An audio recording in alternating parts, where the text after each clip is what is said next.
everyone, welcome to my YouTube channel. I am going to upload the whole syllabus of anatomy including upper limb, lower limb, thorax, abdomen, pelvis as well as CNS. I have already started with the lower limb session. Our today's topic is ankle joint. Ankle joint is a type of synovial joint of hinge variety. It has two articular surfaces, upper articular surface and inferior articular surface.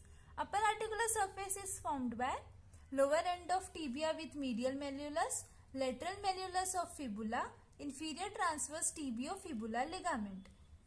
The depth of the superior articular socket is contributed by downward projection of medial and lateral malleoli on the corresponding sides of talus, by inferior transverse tibio-fibular ligament that bridges the gap between the tibia and the fibula behind the talus. Inferior or lower articular surface is formed by articular areas on the upper, medial and lateral aspect of talus. Joint is very strong. The stability of the joint is ensured by close interlocking of articular surface, strong collateral ligaments on the sides and the tendons that crosses the joint.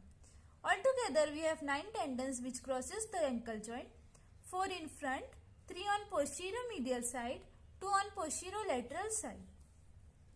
There are two factors that tend to displace the tibia and fibula forwards over the talus. First is forward pull of the tendon which passes from the leg to foot, pull of gravity when the heel is raised. But the displacement is prevented by talus wedge shape being wider anteriorly. The malleoli is oriented to fit his wedge. The posterior border of lower end of the tibia is prolonged downwards, which prevents the displacement. Presence of the inferior transverse tibio-fibular ligament. The tibiocalcanean, posterior tibiotalar, calcaneo-fibular and posterior talofibular ligament passes backwards and resists forward movement of tibia and fibula. All these ligaments prevent the displacement of the ankle joint. It is supported by 3 types of ligament: fibrous capsule, deltoid or medial ligament and lateral ligament. We will see one by one. Fibrous capsule, it surrounds the joint but weak anteriorly and posteriorly. It is attached all around the articular margins but with 2 exceptions. First is posterior superiorly and anterior inferiorly. So posterior superiorly it is attached to the inferior transverse tibio-fibular ligament. Anterior inferiorly it is attached to the dorsum of the neck of talus. Anterior and posterior part of capsules are loose and thin to allow the hinge movements. On each side it is supported by strong collateral ligaments. Second is deltoid or medial ligament. It is very strong triangular ligament present on the medial side of ankle. It is divided into superficial and deep parts. Superficial part consists of anterior or tibio-navicular fibers, medial or tibiocalcanean fibers, the posterior or posterior tibiotalar fibers. So in the diagram we can see the superficial part is made up of posterior tibiotalar fibers, tibiocalcanean fibers and tibio-navicular fibers.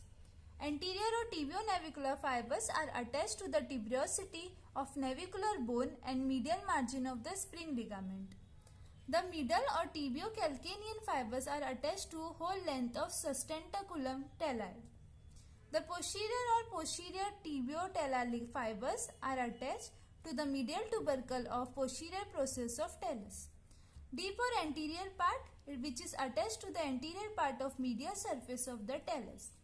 Lateral ligament, it consists of 3 bends: anterior talofibular, posterior talofibular and calcaneofibular. In the diagram we can see anterior talofibular, posterior talofibular and calcaneofibular.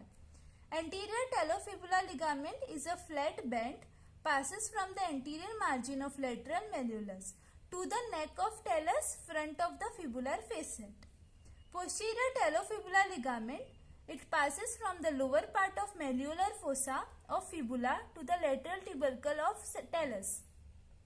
Calcaneofibular ligament, it is long rounded cord, passes from the notch on the lower border of the lateral malleolus to the tubercle on the lateral surface of calcaneum. Relations of the hip joint. It is divided into three types of relations: anteriorly, medially and posterolaterally. So anteriorly, from medial to lateral side, it has tibialis anterior, extensor hallucis longus, anterior tibial vessels, deep peroneal nerve, extensor digitorum longus and peroneus tertius.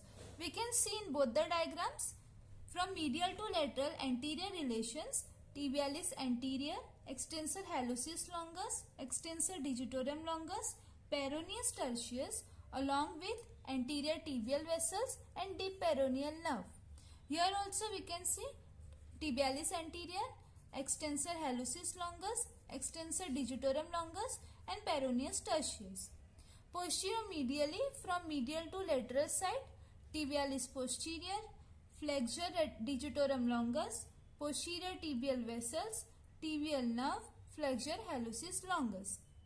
Tibialis posterior, flexure digitorum longus, flexure hallucis longus, along with posterior tibial vessels and tibial nerve. In anterior relation we had anterior tibial vessels and deep peroneal nerve. In posterior relation we have posterior tibial vessels and deep tibial nerve.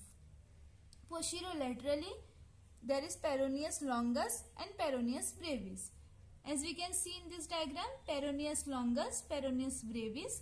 Here also peroneus longus and peroneus brevis. So let's talk about the blood supply. It is supplied by anterior tibial, posterior tibial and peroneal arteries. Nerve supply: deep peroneal nerve and tibial nerves. Movements: it has mainly two movements, dorsiflexion and plantar flexion. In dorsiflexion, a principal muscle which helps it is tibialis anterior. Accessory muscles which also helps in the dorsiflexion, they are extensor digitorum longus, extensor hallucis longus. Plantar flexion, gastrocnemius and soleus is the principal muscle. Along with that, tibialis posterior, flexure hallucis longus and flexure digitorum longus also helps in plantar flexion. Clinical anatomy: acute sprains of lateral ankle occur when the foot is plantar flexed and excessively inverted. The lateral ligaments of the ankle joint are torn and giving rise to the pain and swelling. Sprain means tearing of the ligament. So when the foot is plantar flexed or excessively inverted, the lateral ligaments get torn and give rise to the pain and swelling. This was all about the ankle joint. I hope you understood the topic. If there is any query, let me know in the comment section. And if you want such more topics, subscribe to my channel and follow me. Thank you.